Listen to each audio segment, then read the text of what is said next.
Salam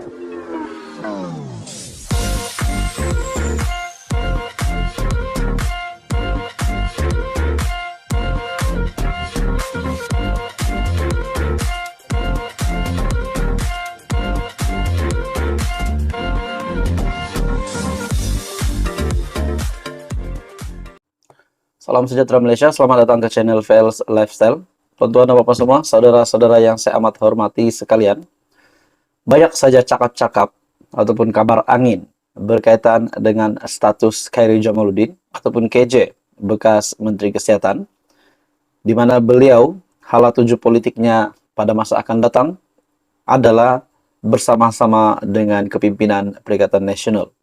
Sama ada bersatu, sama ada PAS. Dan sudah pasti memang ramai yang berkata bahwa hala tuju KJ yang selamat pada ketika ini adalah bersama-sama dengan Perikatan Nasional.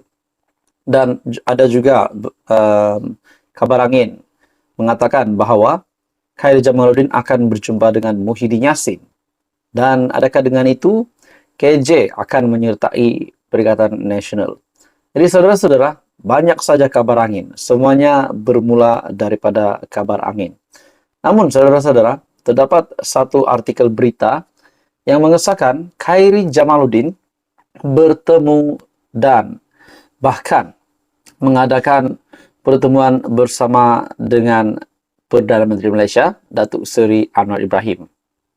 Dan adakah di dalam pertemuan ini kita dapat menyimpulkan bahwa Khairy Jamaluddin menyatakan sokongan beliau terhadap kerajaan perpaduan bukan kepada kepimpinan Muhyiddin Yassin.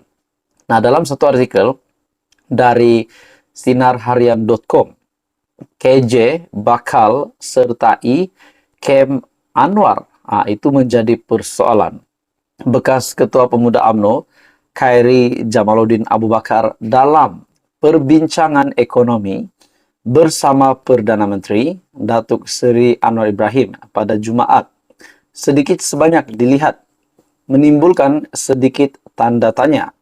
Bekas ahli parlimen Rembau itu hadir dalam mesyuarat tersebut bersama beberapa pakar ekonomi lain termasuk ahli parlimen Titiwangsa Datuk Seri Johari Ghani.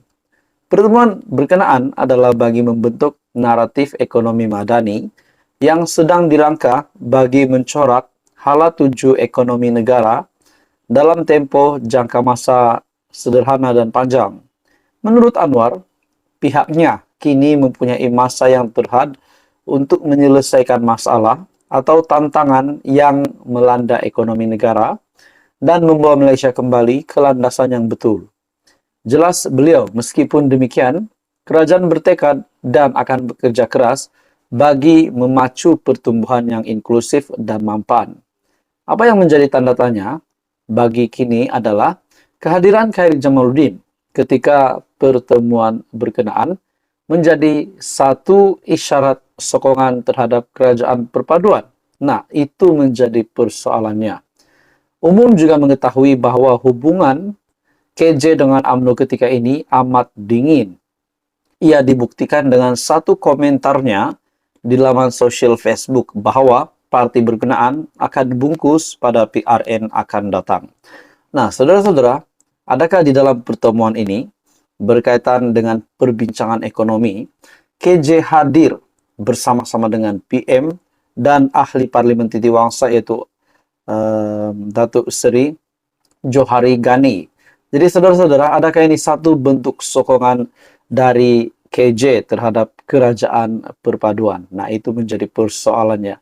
Kalau benar pula KJ masuk kerajaan bersama dengan PH, bagaimana pula penerimaan UMNO dan apa pula harapan PN yang memang berharapkan KJ untuk masuk ke pimpinan pembangkang, kepimpinan Perikatan Nasional. Semua itu akhirnya menjadi persoalan. Jadi apa komen Anda? Teruskan bersama di dalam channel ini untuk info yang seterusnya. Jangan lupa tekan butang like, share, dan subscribe. Salam sejahtera Malaysia, selamat datang ke channel Fails Lifestyle.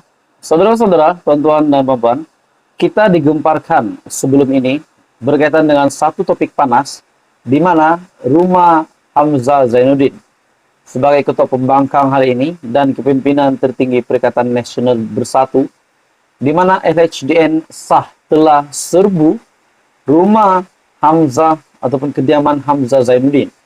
Sudah pasti ramai yang tertanya-tanya kenapa diserbu dan apa dapatan ataupun apa penemuan yang berjaya dilakukan oleh di dalam serbuan itu.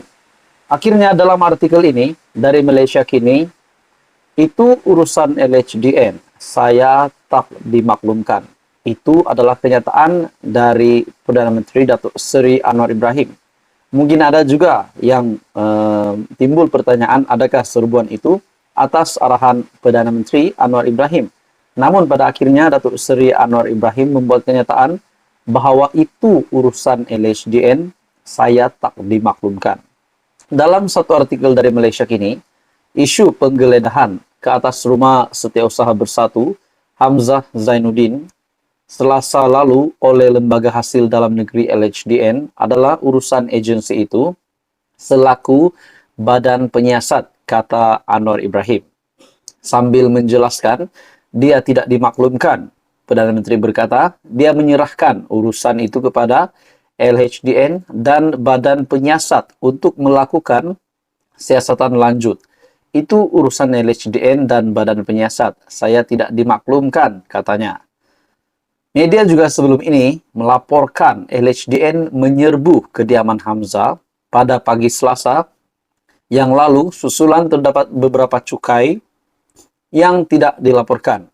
Mengulas tindakan itu, ahli Majlis Pimpinan Tertinggi Bersatu, Saifuddin Abdullah mendakwa ia adalah tindakan terdesak kerajaan. Dia turut mendakwa langkah tersebut hanyalah strategi politik murahan bagi memburukkan pimpinan kanan dalam parti itu.